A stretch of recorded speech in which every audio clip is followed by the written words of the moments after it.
My name is Angela Montoya, and I am listening to The Incoherent Fangirl, and I am fangirling about it. Welcome to the Incoherent Fangirl. Where we are sleepy girls today. We're So tired. sleepy. So sleepy. I blame it on like the bitter cold here. I don't want to go out. I don't want to do anything. I just want to be asleep. I I don't have any reason. I mean, it's cold here. I just can't blame it on that. It's not that cold. I don't know. I'm just tired. Life is lifing. Life is life, and I am Karen from the Parasol Academy. I'm Mandy of the Castle in Scotland. You know the one. Oh yeah, that one. Okay, in our timeline, it is January 29th. And finally, in your timeline, it is February 6th. It is February, thank God. January is Don't say over. finally. My baby niece is 7 now. I know, but like January has been 5,000 years Mm. long.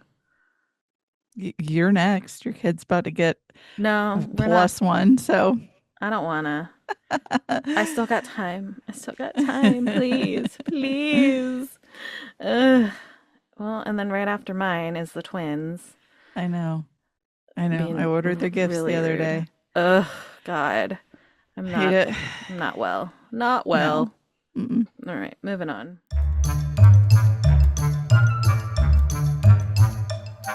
This week in fangirling, what'd you do? First, I have an update on the show dog. Oh, yay. Since he's been on his new and improved and newly adjusted heart meds, he's playing with toys. He's mouthy. He's got his energy back. Um, a week ago, we thought we were losing him. Mm-hmm. So this is incredible. Everything. It's This is everything. everything. We just keep looking at him and saying, "I'm just so happy you're here. I'm just so Yeah. happy you're here." Oh. Um, it was not his time. He's still Mm-mm. got life. So Show Dog Sweet is doing a lot better. baby. We also thought that there was supposed to be like not a snowstorm, like a winter ice storm Mm-hmm. here. We were supposed to be right on the edge of it, but they were still saying like it's going to be bitterly cold, which it was. You're not going to want to leave your house, which we really didn't. So I don't know if it was Friday night or Saturday night.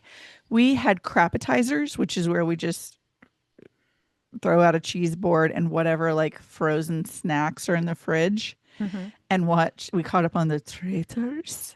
Ugh, so Um, good. Obviously I can't say a lot because it's like ongoing, Yeah. but I will say, fuck Colton. Right? Fuck Fuck Colton. Colton. And Oh, also, poor Ron, dude. I love Ron. I love Ron Funches, and I have felt so bad for him this entire season Yes, because, yes. like, it's also like, okay, mild spoilers for like past episodes, but like, I mean, that's still this season, but like, Yeah, so mild spoilers for the Traitors, whatever season we're that is actively airing. Skip 30 seconds from now, yeah. but like, everybody being on Ron for being so friendly with Donna and that being a reason for him to be like, if you were a Yeah, traitor, you're not going to publicly align yourself with your other traitors. right. Exactly. That's the stupidest argument that they have I is know. like, he was friends with her, so therefore he's a traitor. And like, they're just so mean to him. And I don't I don't like it. understand how everybody just listens to what Colton says. He wore a fucking blue cape. Yeah. Get the fuck away from me. What the fuck is Do that? you I know hate you. the Bachelor lore? Like his I know that history. he's very well hated. Yeah. So apparently my Instagram reels have decided that I need to be all over like everything traders right now. Mine is Um doing it too, but I don't care enough about him to watch. So tell no, me. so he was on The Bachelor, which is crazy because apparently he's gay, but he did date the girl from The Bachelor that he like chose for, a little bit, and then they broke up, and then he stalked her. Like put a tracker on her car, No. created like used a fake phone number to send her messages, send himself messages to be like, oh, they're also stalking me. Fuck Had a this guy. restraining order taken out on him from his ex. There was an Entertainment Weekly or Entertainment Tonight article, whatever. There was an article in a magazine recently where like they interviewed several cast members of The Traitors, and in like at the top of the article there was like in italics in parentheses like as a condition of him doing this interview we couldn't ask about his ex, and it was like that says everything. That says Yep. everything to Mhm. me. Yep. Yeah, so that was Hate real. him. Yeah. I will say I I have also seen people defending Michael Rappaport when when he says like of all people you you're know how to someone keep a who's secret. secret, and like people are like they're not talking about his homosexuality, and I'm like and people are like I don't want to defend Michael Rappaport, but like Colton's twisting this, and I'm like that was my first react. My first thought was like he's Yeah. saying that, and so that's been a little weird to navigate and seeing that. I'm like, Yeah. I don't like that. Like, I don't. Michael Rappaport is, ugh, but All I needed to know about Michael Rappaport is that how he fucking eats. dude, The way he right put that whole plate in like his in his mouth, gullet. It wasn't even in his mouth. It was like down his throat. He's deep dude. throating a plate. I saw What?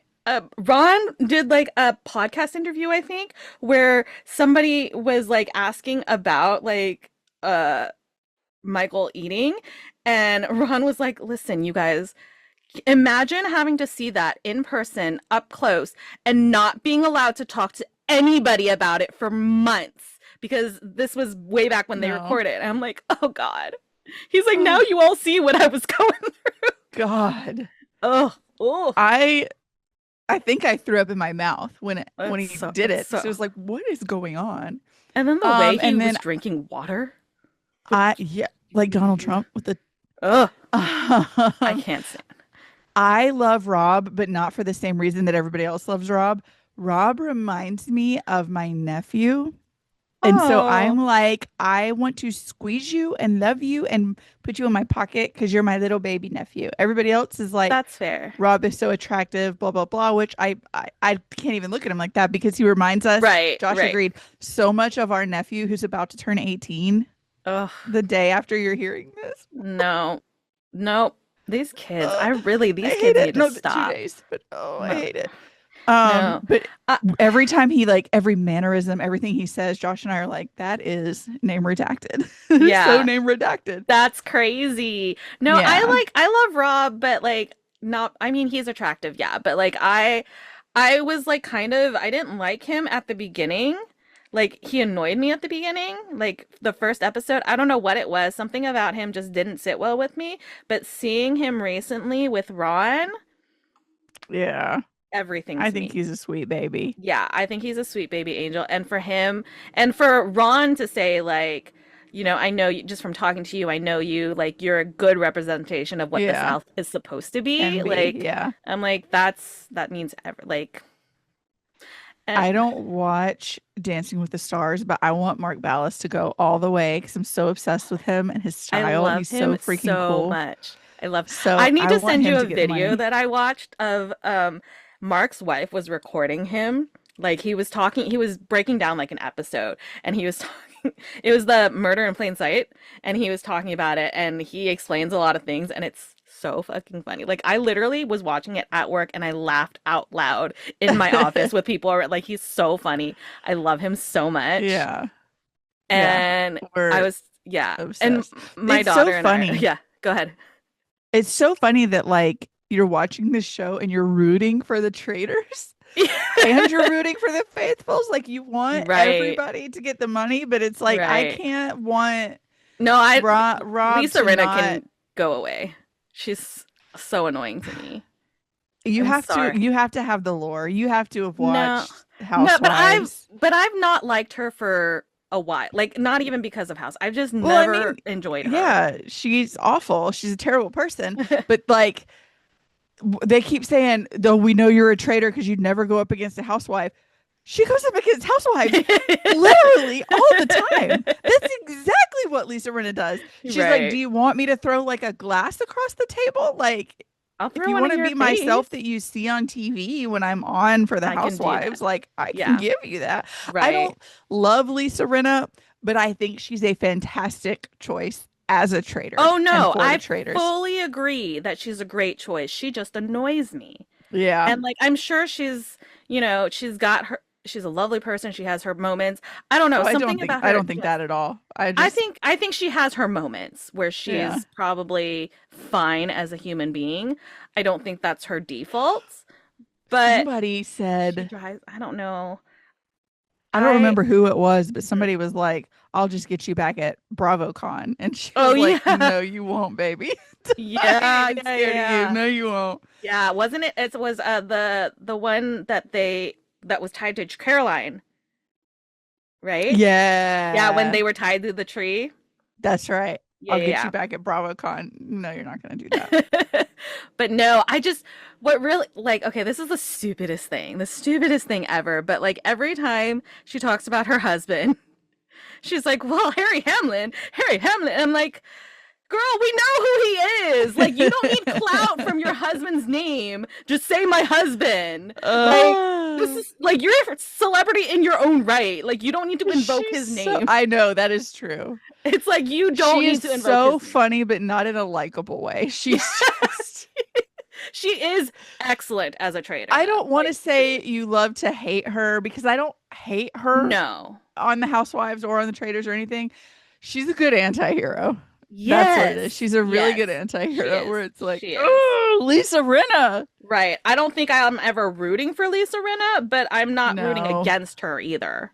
And sometimes you're like, yeah, girl, flip that table. Right. No. If they Who don't, if they hasn't won't been shut the fuck up, shut them the fuck up. Who Go for hasn't it. been in a moment like that? Yeah. No, I was talking to my coworker who was also watching The Traders, and I was like, "Yeah, I really liked Rob after, this and this and this." And I was like, "But I can't root for him." And she was like, "Why?" I was like, "I'm legally obligated to root for Eric and Kristen. Yeah. I am legally obligated. True. I'm so sorry." Also, Eric, Kristen, though, another spoiler, but Eric, I heard a laugh and my ear is trained and I know it was you. I know I was like, "Baby, that's so Oh, embarrassing. honey, that is the most embarrassing That's thing that so anyone has embarrassing." ever done. So You just embarrassing. staked all of your credibility on that and you Right. were wrong. Oh my God. That was Oh, hilarious. But yeah, no. And yeah, also, like, listen, I already knew, but like, why is Kristen Kish so fucking hot? I know. Right? Like, she's I beautiful. know. Yeah. Like, I already knew that, but like, God, seeing her in this environment is even better. People I'm are obsessed. roasting her for how she was using a knife.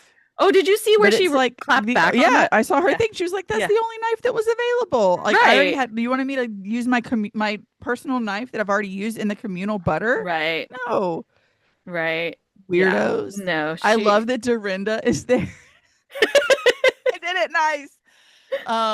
Portia was a shocking addition to the traders because Portia's not very smart. Um, yeah, I God feel love like her. we kind of saw that a little bit. You don't know the half of it. They're like, I don't want to say on the podcast, but I'll tell you after, like Yeah, some lore. really, yeah.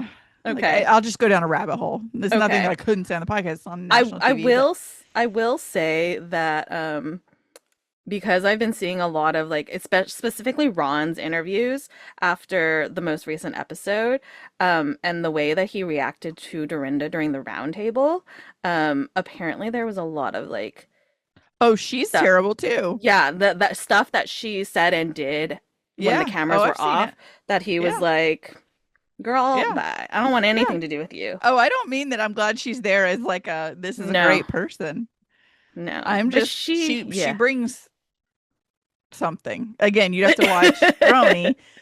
Okay, with Portia, I will say she's a legendary her grandfather is a legendary civil rights activist. And Okay. if you haven't looked it up, I need you to look up Portia Williams talking about the Underground Railroad Okay. on The Real Housewives of Atlanta because Okay. she Okay. thought there was really a train. Oh God. And when she was corrected and everybody was like, "What the hell?" No, it's a metaphor. Like it's a euphemism for something. She Hmm. doubled down and tripled down. Oh, oh, honey. Go watch that. It's Oh, sweetie. It's not even funny. It's so sad. Oh, honey. Oh, honey. Oh Yeah. my So gosh. Lord, Okay. Lord love Portia. Okay. Moving Anyways. on. Once we caught up on the traders, we were so like, what do you mean we have to wait another week? Because we literally like sat down and watched Hmm. every episode. Yeah. Okay, then he kind of was there, but I binged the second season of Nobody Wants This. Hmm. So, obviously season 2, I can't tell you a ton, but we have Joanne, who's a wild and free agnostic sex podcaster who like shares literally every single dirty detail of her life. And Noah, the hot rabbi who's newly single that she's happens into meeting and falling for. This show is everything. It's so funny and raw and real, but like wholesome in Yeah. parts at the same time. It's Adam Brody being Adam Brody. I All love the it. millennial girlies are like, I was like, my nieces are gonna watch this and they're gonna come speak the old magic to me. yeah, they're And gonna they're be gonna talk about Adam Brody, and I'm gonna be like, like, you no, weren't no, even alive. you were not there. You weren't Do not there. speak to You don't me. know. Like, You have no get out of my clue. face with this. You have Get out no of my clue. face with this. Yeah, Adam Brody. I'm still working through my Vanderpump Revenge. I stopped just before Tom and Katie's wedding. We did a little home improvement project this week where I like built out I didn't build out a nook. There's like a little nook in my library that was like a mini fridge and a weird sink that shouldn't be there, but the people who built the house put it there.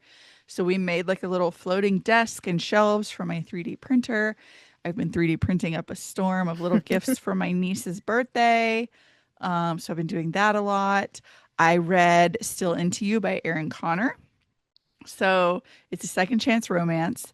We have Sloane, who's a journalist for AP Magazine, which I had a subscription to when I was a teenager, and Dax, who's a metal band frontman. They had a fling a few summers ago where they were together all summer, but she ended things because she wanted to like pursue her dream career. Her like dream goal was working for Rolling Stone, and she didn't want anything to get in the way. She didn't want to be held down, and he let her go with one word. 3 years later, he's back with a huge opportunity for Sloane. He wants her to be the writer that gets this huge, like they don't do interviews. He has like a drug history. So he wants to give her the opportunity to do the band's tell all. Hmm. And it's highly sought after and it would like skyrocket her career. Obviously, feelings get involved when they get back together to do interviews and all of those feelings start coming back. But is Dax willing to fight for her this time?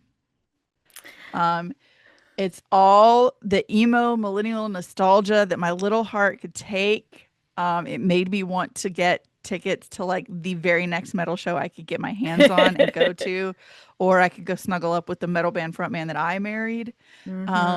So this book was deeply personal to me.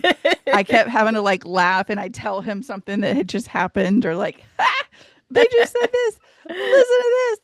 I'm glad we're going to see Bad Omens in March because I need a metal show now. I need to hear somebody guttural scream. So yeah, it was pretty good. I love. And then I started reading Carnaval Fantastico by Angela Montoya. More on that later. Yay. What did you do this week? Okay. I actually reread quite a few books now that I'm looking at my list. But anyways, we're going to go real quick. The Nanny's Handbook to Magic and Managing Difficult Dukes by Amy Rose Bennett. It's Mary Poppins meets Bridgerton. It's a cozy historical fantasy romance that follows Emmeline, who is a recent graduate of the Parasol Academy of Exceptional Nannies and Governesses. Is Mary Mouthful. Poppins getting dirty? Yes. I'm scared. I don't like it. I don't like that. But like, it's not. Mary Poppins is an asexual being, okay? Well, it's a good thing Emmeline outta is not here. Mary Poppins. Yeah. So she accidentally teleports to the wrong place on her way to a job interview and finds herself in the path of the Duke of St. Lawrence, Xavier Mason. And she doesn't get the job that she was going to interview for, but Xavier reaches out to the academy to ask for her specifically to come and interview for a job, which she nails. His three wards, who are his orphan cousins, Harry, Gary, and Larry, Mm, which are all short for something. So Parks and Rec. Harry is for Harriet, Gary is Gareth, and Larry, I think, is Lawrence. And so they've already scared off two other nannies. But Emmeline's not just a nanny. She's a Parasol Academy nanny. And obviously they are significantly better, okay? So she Yeah. knows what she's Okay. doing. So Xavier is a horologist, which is like a time peacemaker. He makes clocks. That's not what it sounds like. I Not a know. horologist. I know. Every time they said it in the book, I'm like, what the fuck? No. Makes timepieces. He's a clock guy. Mhm. So while he's working hard on his design for London's King of Clocks competition, Emmeline does her best to wrangle his wards and also help him solve the mystery of who is like messing with him. Like it starts off as small stuff, like all of the clocks are set just a little bit off. So he's like never on time for that, or his clocks are never correct. But then it escalates to like attempted kidnapping of one of the kids. Oh. Yeah, things are not great. And so all of this is happening while they are also fighting their ever-growing attraction to each other that everybody can see except for them. Of course. Of course. Chef's kiss. I loved it. It was super fun. I reread Oath of Fire by Kate Arsenault Rivera. I reread this. This was for my virtual book club that I run in collaboration with Wallflower Bookshop. I'm pretty sure I talked about it in the past, but it is a sapphic retelling of the Psyche and Eros legend, Mhm. with a bit of like Fae court vibes. 10 out of 10. Still love it.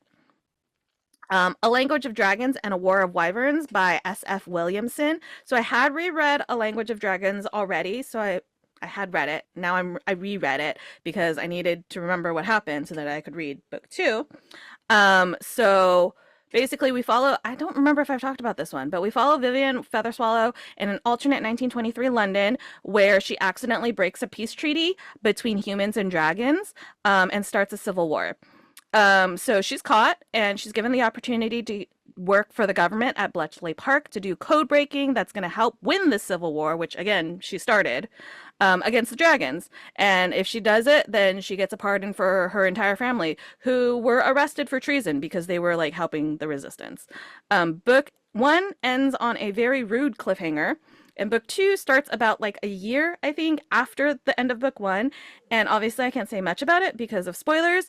But Viv is definitely in a different place in book 2 than she was in book 1 and has maybe taken on a little bit more than she can handle. But she's doing her best. She's just a girl, guys, okay? She's That's all doing we her can best. do. A Curse of Blood and Wolves by Melissa McTurnan. You have Ruby, who is a human, Rafe, who is a werewolf. They are inexplicably drawn to each other. He's basically been stalking her for a while, and it's a good thing that he was because he saves her from a werewolf attack. Now, he doesn't recognize any of these werewolves, so he's kind of worried that there's something bigger going on, and he's like, you know what, I'm going to stick around and I'm going to protect you, and we're going to figure this out. But honestly, it's basically like 300 pages of will they or won't they, but not in a good way. And the tension was like not tensioning at all. I was more Oh, invested no. in like what was going on with her sister than I was in their love story. Like her sister was having visions and might be a seer. Oh wait, I think she is definitely a seer, but why are her visions hurting her? And also, why can't she remember her visions? But what do these visions mean? Like I was more invested in what was going on with the sister Yeah. than the love story. The writing was fine, but the story was like, ugh.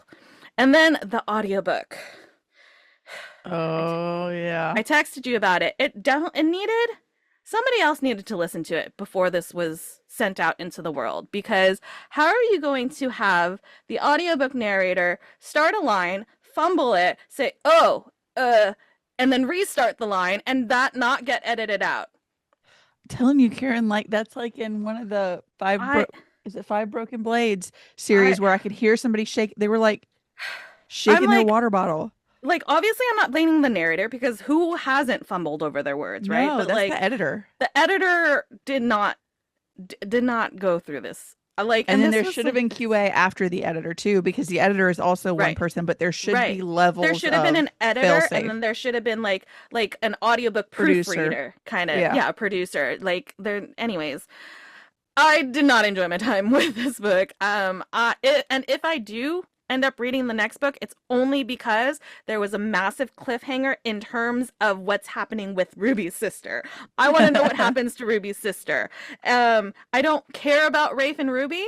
The next book, these books, it seems like they're meant to be like a series of standalones with an overarching plot, because the next book follows Rafe's brother and his love interest. And I'm like, I just want to know what happens to Ruby's sister. Yeah. I don't care about any of you.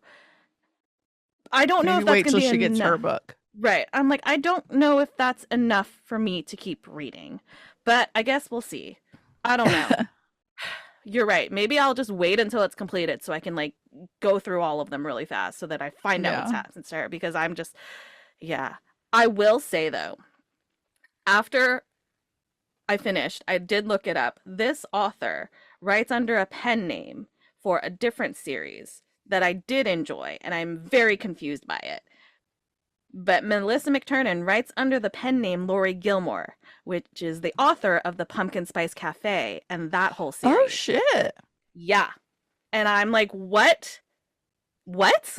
How did this happen? Those books aren't masterpieces either. They're like fine, but they're not.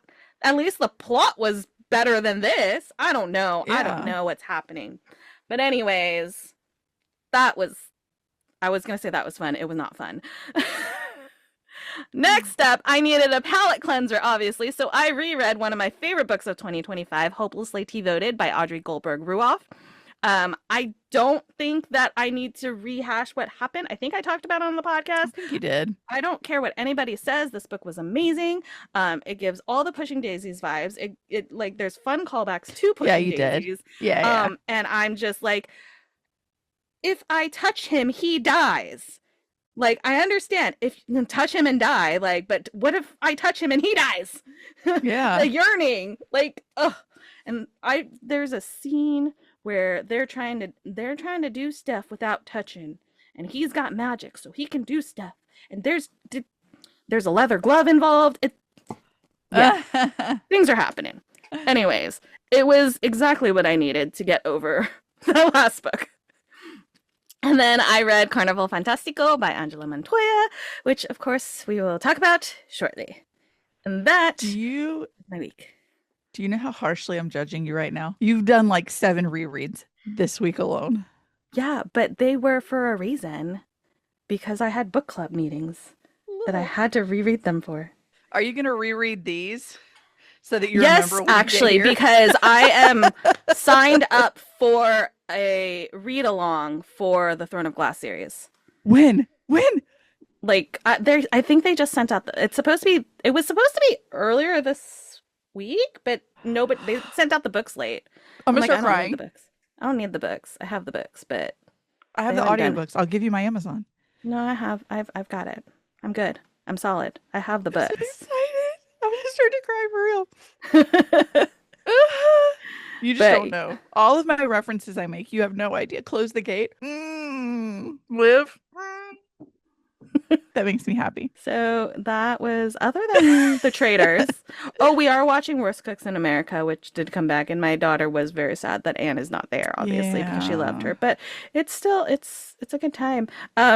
Another Dancing with the Stars person, Val, is on Worst Cooks in America. So I'm like, I have multiple reality shows that I'm All over watching the that have place. Dancing with this. I'm like, wait, I never would have like, and I do like them. I've so. never.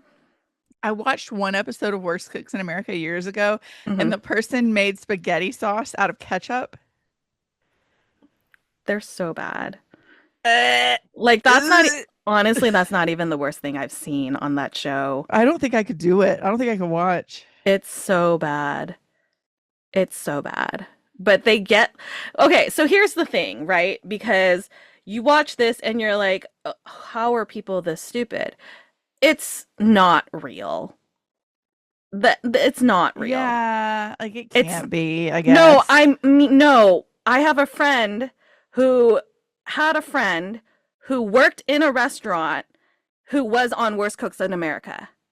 Okay, so then it's all It's fake. not real. So I was gonna It's say like wildly no, I'm it's not a wildly Michelin star sensational. chef, No. but like my husband and nieces are happy when I Right. cook. It's My family's wildly happy on Thanksgiving. it's wildly I sensationalized. could always Like, say like I don't know. right. Like, And then truly, yeah, you think that somebody is going to open a can and then dump that can into a blender and the top of the can that they just open, like, they're going to blend that? No, nobody is that stupid. true. That's True. no. But it is, Uh, I People mean, may be that stupid, but yeah. But it's like, it's insane. But yeah, anyways, that's insanely sensationalized. it's what, like, truly sometimes you're watching, you're like, there's no way, and then you're like, no, there really is no way, like, there's no way. So I'm sure some of it's probably real, but like there are some Yeah, things that like are there are people who can't cook, wildly but sensationalized. yeah. But Okay. yeah, anyways.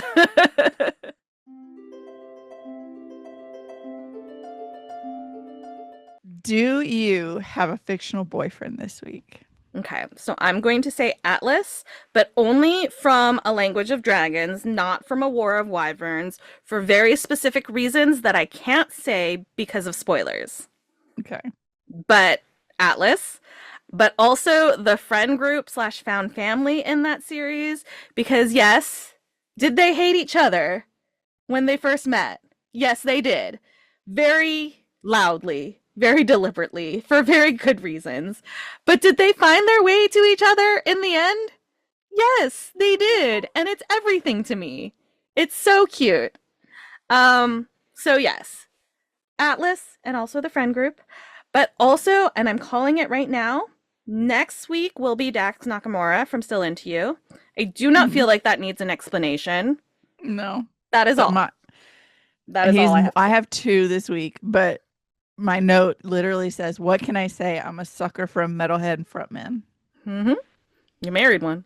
I put a ring on. Well, he put a ring on it, and I was I like, said you yes. put a ring. And then I put a ring on it, Yeah. and then he tattooed a ring on it. Okay, Yeah. the tattooed front man. The only thing this man doesn't have is a nose ring, and obviously mine's not mixed. But Yeah. like, like Yeah. the way Josh never had like a drug phase either, which Right. Dax did. But a lot of the mannerisms of a front man are Yeah. consistent. You remember the series you read where you were telling me and telling me and telling me about this band, like this band member's book, and I was like, "That's the bass player, isn't it?" And you're like, "Yeah." Like there are Yeah. tendencies. Yeah. So I saw my husband a lot in Dax Nakamura, and then also Noah Rocklov from Nobody Wants This. You could have Adam Brody play pretty much anyone, and I'm gonna love him. I'm a millennial. What do you want from me? Yeah. But Rabbi Noah is so freaking precious to me. He's just so sweet and so innocent and loving, and he tries so hard, and he sees Joanne for who she is, but he never like treats her like she's too much. Aw.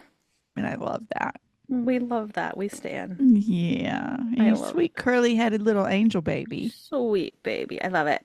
That's amazing. That's it. That sound means we have an intruder Oh, alert. this is such an exciting intruder. I'm so excited. I don't know if I've ever talked about her ever, Never. Not once. but we've got No. Angela Montoya here. We're going to talk about Carnival Fantastica. Let me pick my book up. I'm so excited. Where's my book? Oh, there's a big poster. You got a big behind me. poster. That's right. Welcome, my friend. I'm so glad you're here. Thank you. I am so glad to be here. I am such a fangirl. I am just over here, just excited. So thank you for having me. Yay. Okay, so happy. so the very first thing we always ask is, can you please give us the elevator pitch of the book for anybody who hasn't heard about it? Yes. Yes, I can. Let me prepare myself. Yes, I can do this. Yeah, Carnival Fantastico follows Esmeralda, who is a runaway thief and spy, and she has hidden herself within Carnaval Fantastico, a magical traveling carnival. You can only stay on for a year, and her time is almost up, and so she wants to become the lead act in the Big Top show. That way, she can stay on with the carnival. She'll do whatever it takes, including teaming up with the boy who once broke her heart. We love it. We love it. So where did this story come from? Like, what's Oh the man. lore? What's the origin? Honestly, and I love saying this any chance I get because I want to give this book the flowers it deserves. But I had just read Ravel by Lissamia Smith, and this was a few years back, and when it first came out. So I had just read it, and I was like, oh, this is so good. It's so magical and swoony, and it's based in the Roaring Twenties, but sort of like in a secondary sort of world because there's magic. So I read it and I was like, I think I probably DM'd Lissa during the entire read, but like right after, I was like, I freaking love this. You're so talented. It's amazing. And then it just kind of stuck with me. And it really just made me start like reminded me of how much I love these sort of like circus acts and carnivals and performance troops. And so that's where the idea sort of started to form of like, wait, I love this so much. Is there something I could write about in this sort of vein, in this sort of Yeah. world? And so it just started kind of like snowballing of all of these different things that I loved. And I was just pulling from them like, oh, I'm going to put that in too. And like every book that I was reading while I was, coming up with the ideas, oh, I want to add that. What I love about Divine Rivals, I love the stories, the notes that they pass. I Hmm. want to add that too, and different shows that I was watching. So it basically was started as one little thing and snowballed into what it became. But yeah, I just have to give Lissamia Smith a shout out because she wrote one hell of a story, and it really just like made me excited for more stories like this. And so who doesn't need more books based in the Roaring Twenties? Who doesn't need more, Right. Yeah. you know, all of the goods? So that's where it really started coming from. And once I knew, okay, I want to do a magical traveling carnival, then that's where the fun kind of comes for me of like, well, where does the magic come from?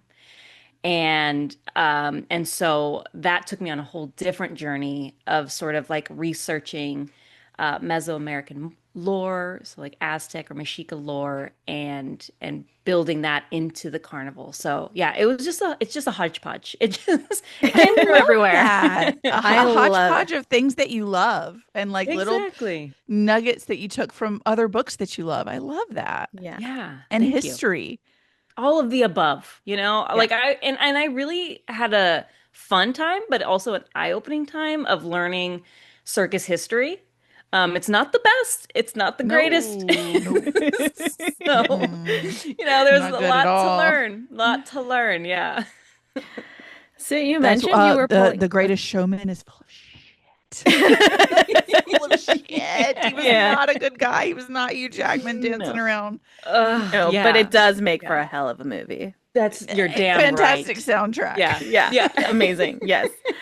So you mentioned kind of pulling in some of like your cultural lore kind of thing to weave in that magic. How much of that was stuff that you kind of just knew and were drawing on from growing up? And how much of that was like, okay, no, I need to really dig into the details of this? Ooh, that's a good question. I feel like a lot of it I had known not from growing up, but from research from my other books. And so it was an easy sort of like, oh, that's who this being is going to be based off of, was from all the research that I'd already done, especially for A Cruel Thirst in particular. Hmm. But yeah, so not necessarily growing up, except for the lore of Carnival, you know, in general. Like that, Hmm. I used to love going to carnivals and circuses, and mostly just to kind of like get a sneak peek at the workers and what they were up to Mhm. behind the scenes.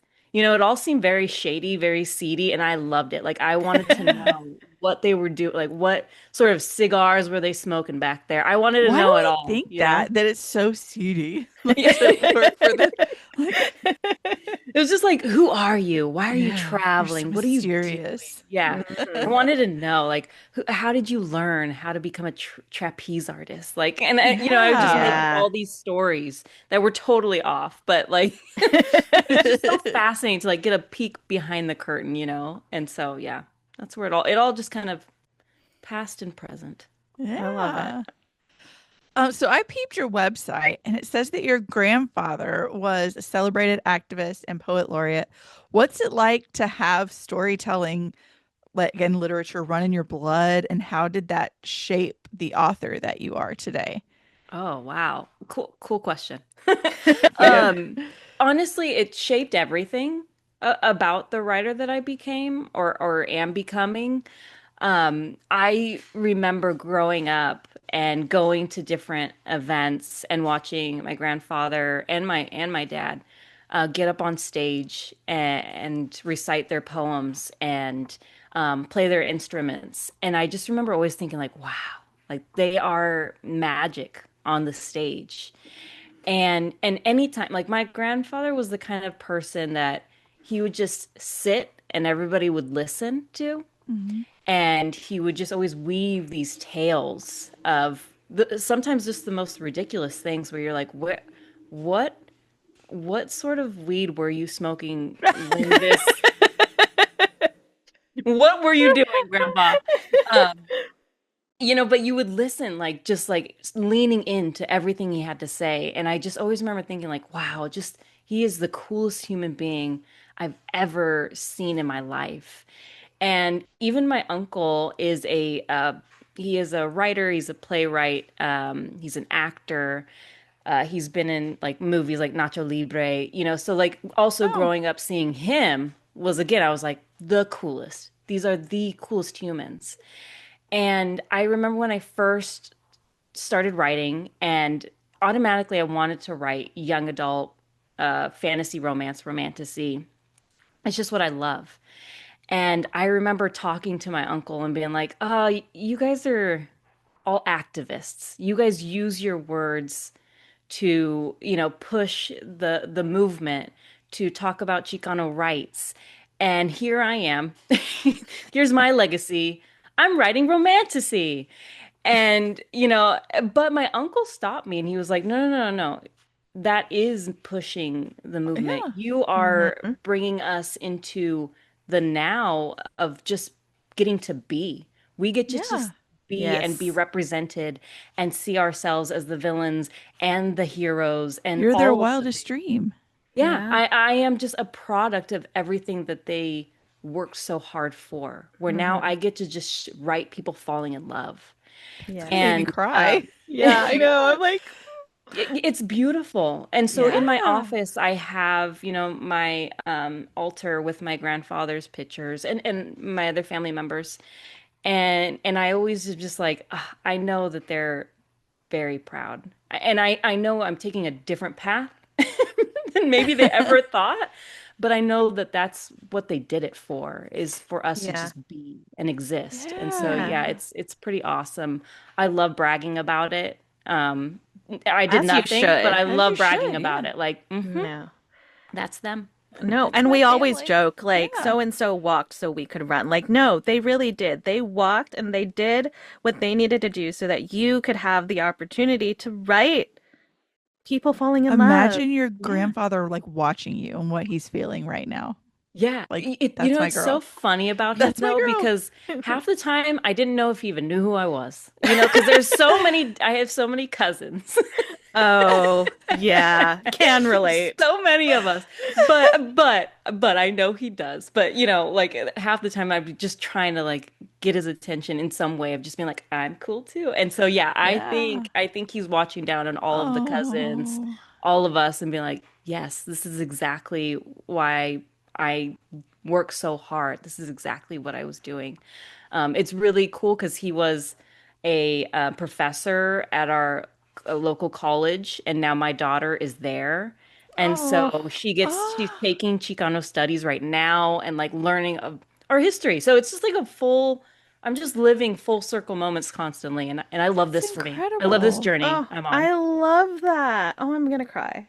I'm gonna cry. Yeah. That's so amazing.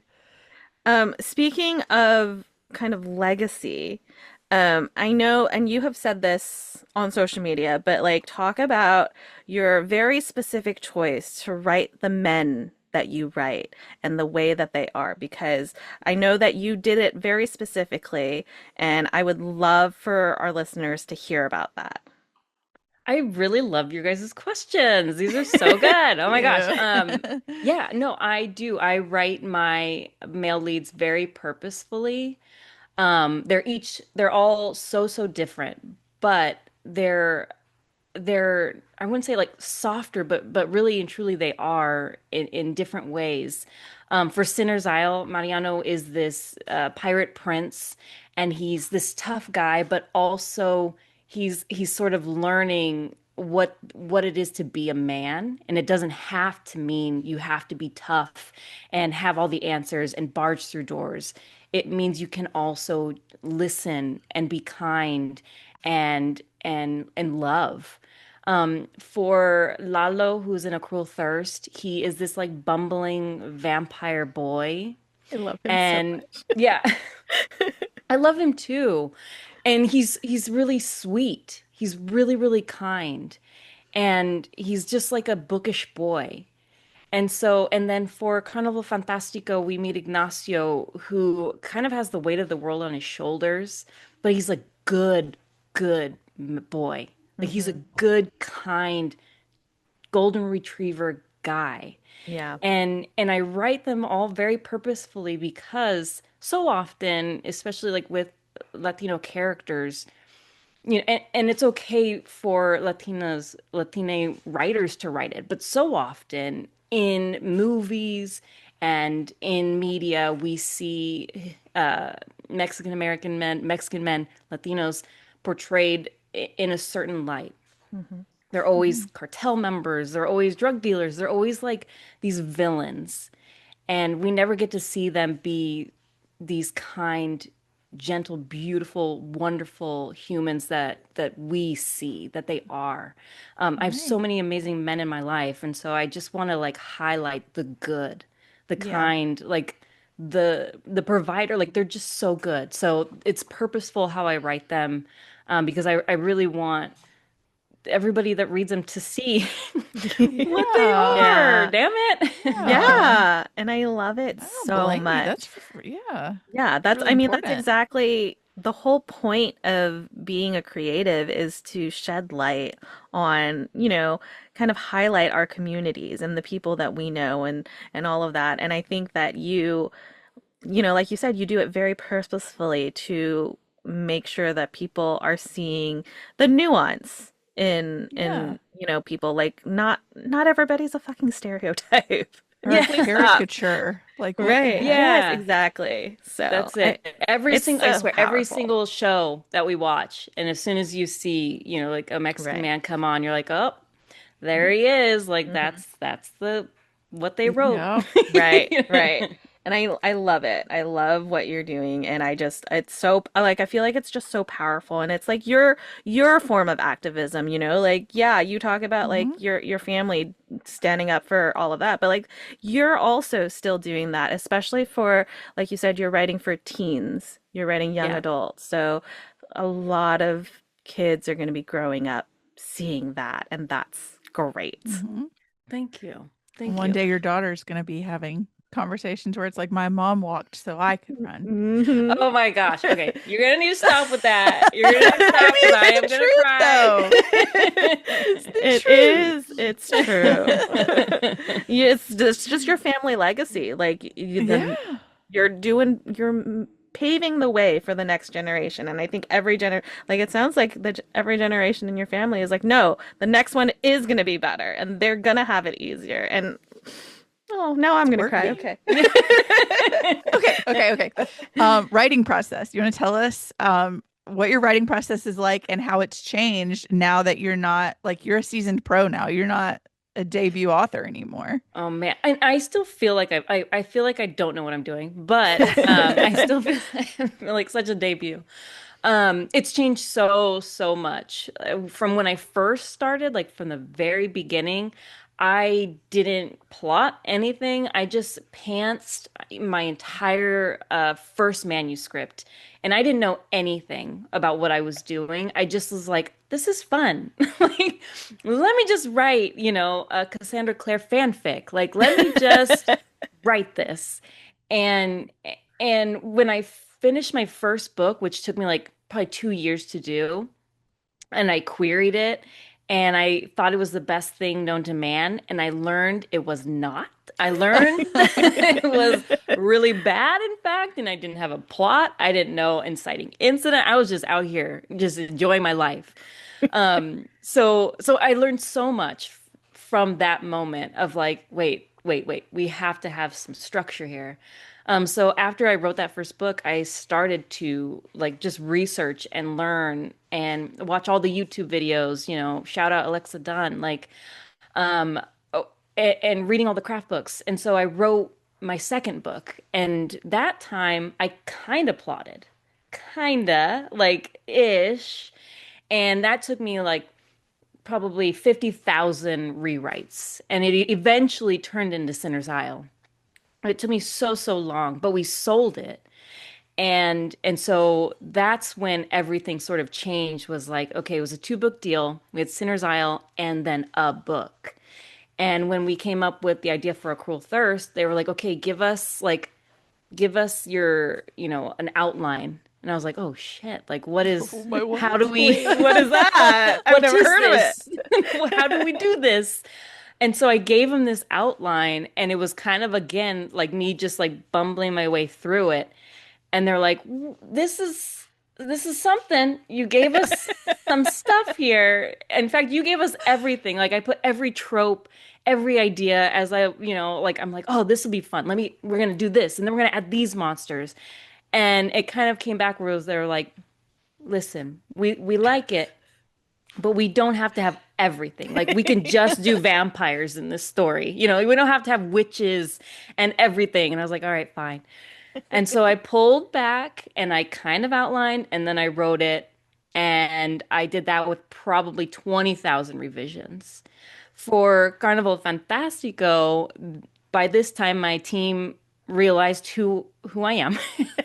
And they said, "Hey, let's do like a chapter by chapter outline, just like quick little ideas of what each chapter is going to be about." And I did that, and actually it really, really worked because we could easily pull and tweak and edit without having to write an entire book.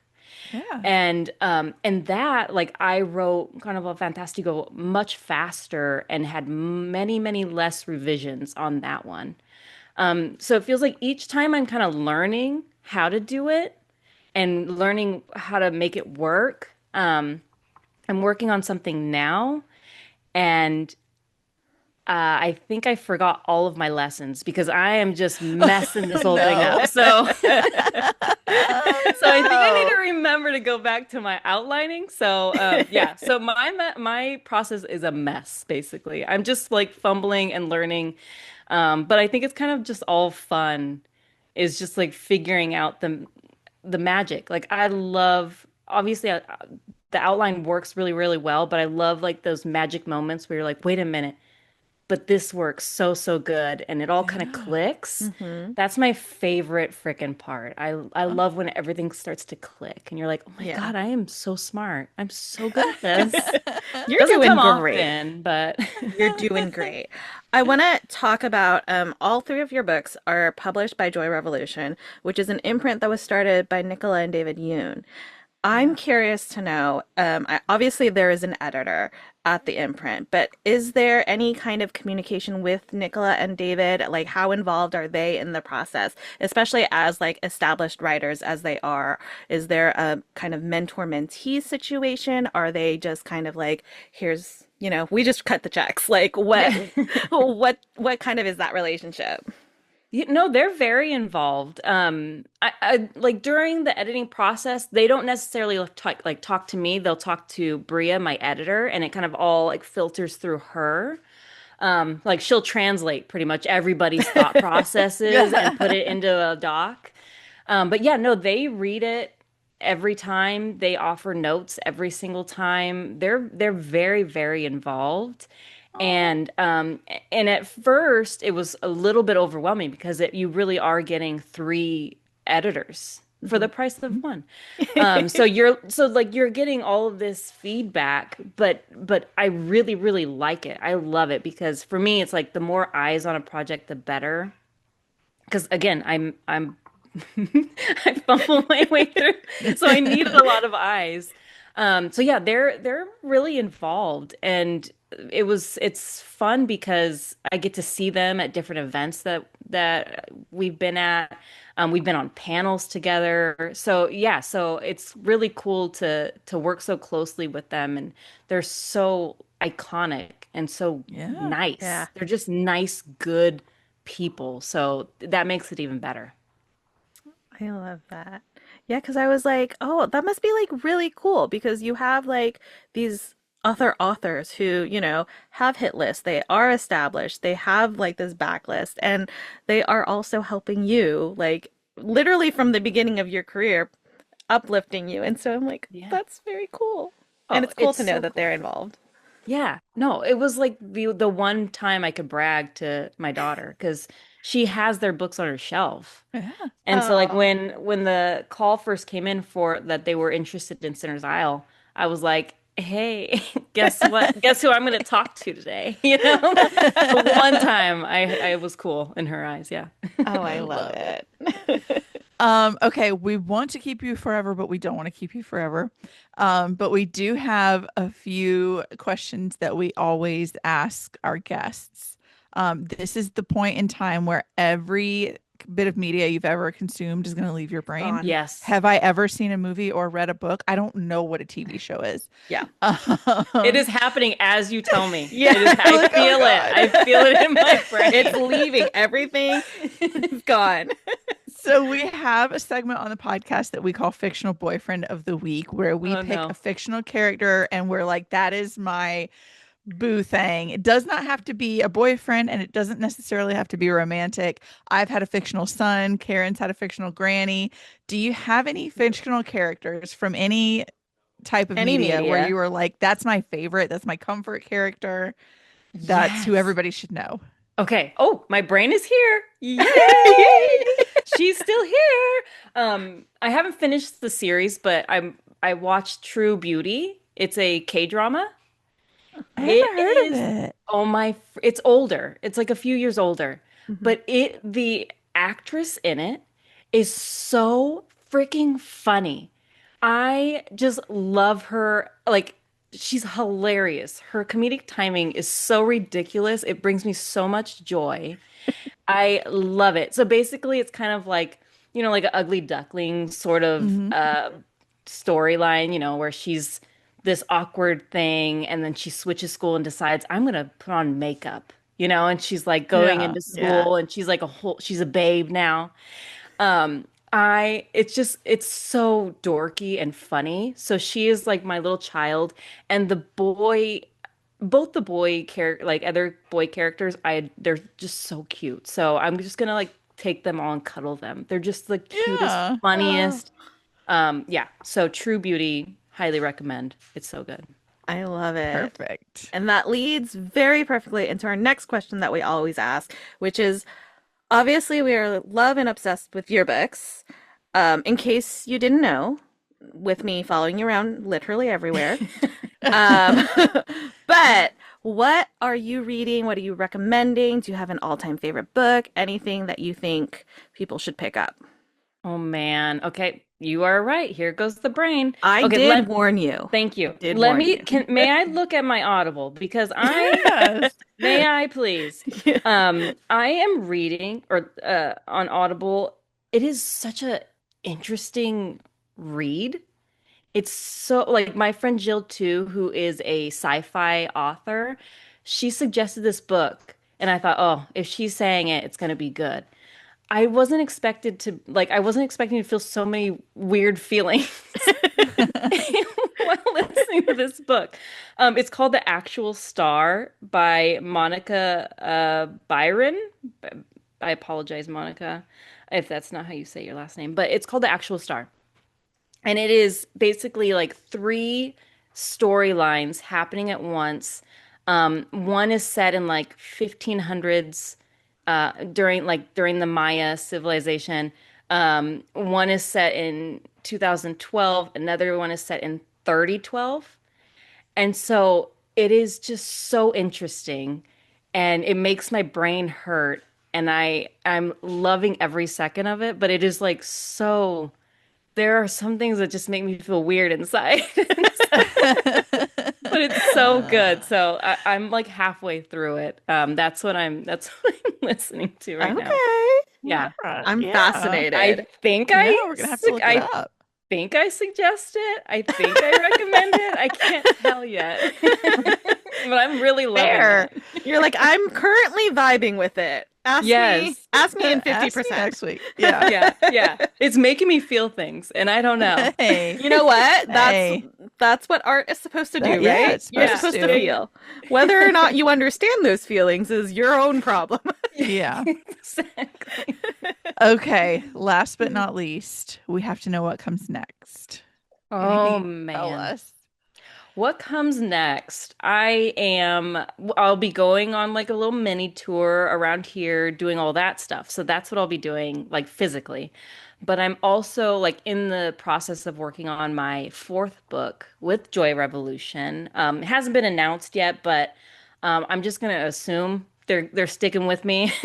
I haven't signed it, but I'm writing it. So I'm gonna assume that that's what's happening. So yeah, so that's what I'm working on right now, and it feels like a very big book. So my brain, between listening to this book I'm listening to and writing my own book and everything, my brain's on fire. But I'm really excited, like to see where it goes and how many drafts it will take me to get. I love it. Maybe you'll get down to like 5,000. I hope so. It'd be really nice. Every book is an improvement. Listen, you're doing great. Yeah. Thank you. That's what I'm going for. That's what I'm hoping for. Yeah. Amazing. Okay, so we do have a little bit of bad news, actually. Uh-oh. So now that you've been on the podcast, you're actually legally obligated to come back for all future book releases. Okay.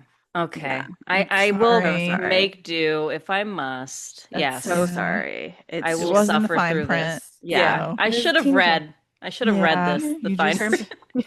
Yeah. Yeah, exactly. Okay. I can do that. I could do it. I could do it. Amazing. Okay, so when this episode airs, when you guys are listening to this, it is after the pub day. So go pick up a copy of Look at this Carnival cover. Fantastica. It's so pretty. I I'm mean, obsessed with seriously. it. It's so pretty. We love it so much.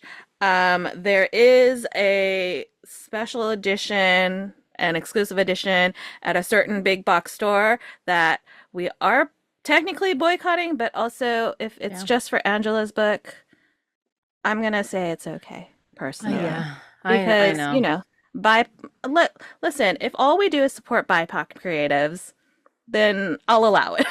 Yeah, you Yeah, don't have to yeah. go buy toilet paper or like No. soup, but go support BIPOC authors. Yes, Wherever. Yeah. exactly. Yeah. I'm down with that. Like That's a that's yeah. pass. It's been an awkward.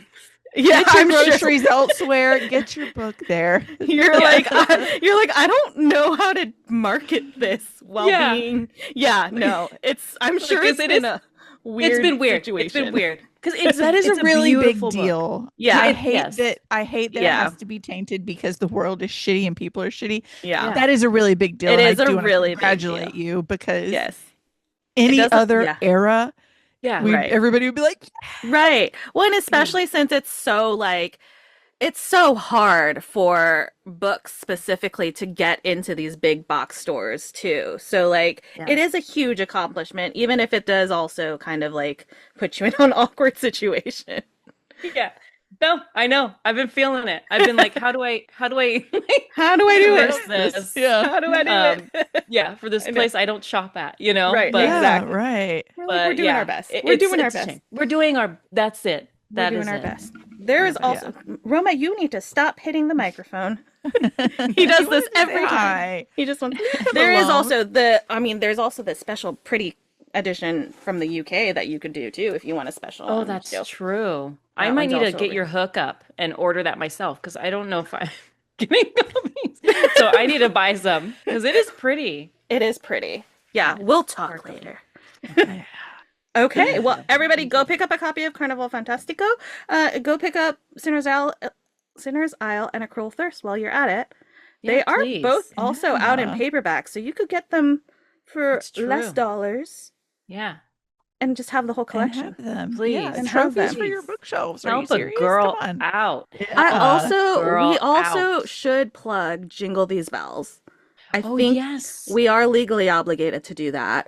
It is an anthology that you and Yeah, my friend Melanie Schubert yes, and I was my like, my hold on. co-host for my podcast, Melanie Schubert. Yeah, we co-edited Jingle These Bells, which it's a hot holiday anthology, and it was fun. It's a really fun book. I Yeah. love it. I love it. Also, plug your podcast.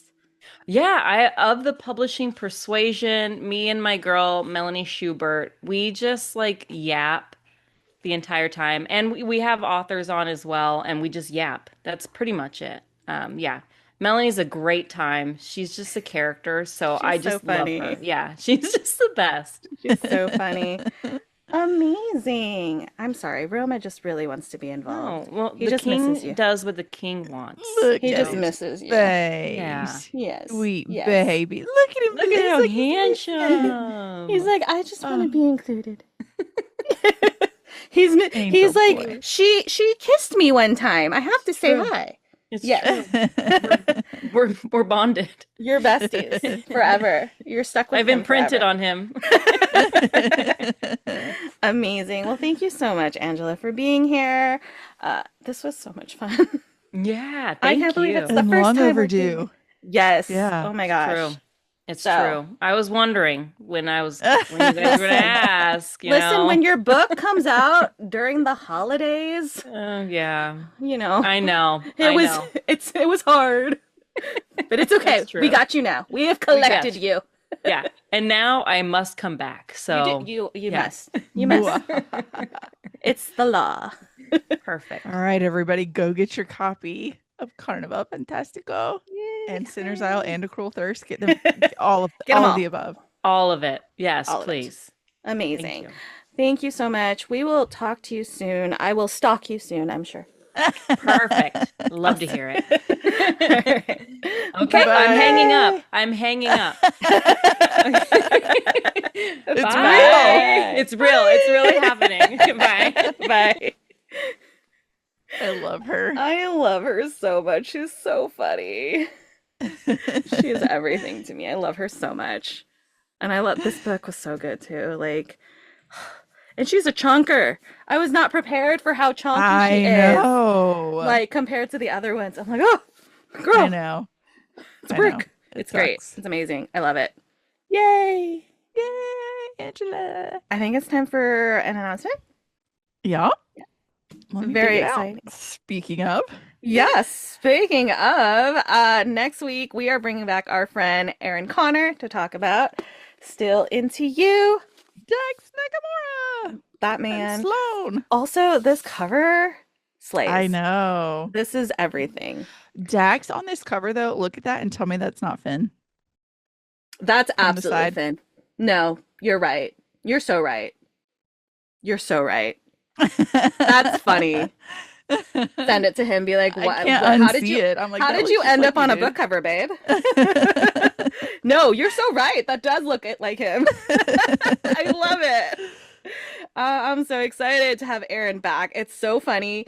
Forever just posted a video on Threads that was it was like clips from the music trivia at Steamy Lit where Erin was, and I was in the room, but I was sitting on the floor, like on the other side of Erin from where the camera is. So there's a video, and I'm literally just sitting next to her the whole time. And there's one part where you can see I just like look up at her in adoration. And I'm like, I sent it to her. I'm like, any event that you do from now on, I just have to sit there and stare at you yeah. like I'm in love with you. And she's like, I Oh, accept. I'm so excited and I'm so jealous that you are going to be at the same con as her. I know. She's like, we'll Next we'll week for FaceTime the you. listeners. Oh my God, it's so soon. Okay. Now it's time for a spiel. Is that where Yep. we're at? Okay. If you enjoyed this episode, please follow, and subscribe wherever you're listening to us. Follow us on social media. We are at The Incoherent Fangirl on all the things.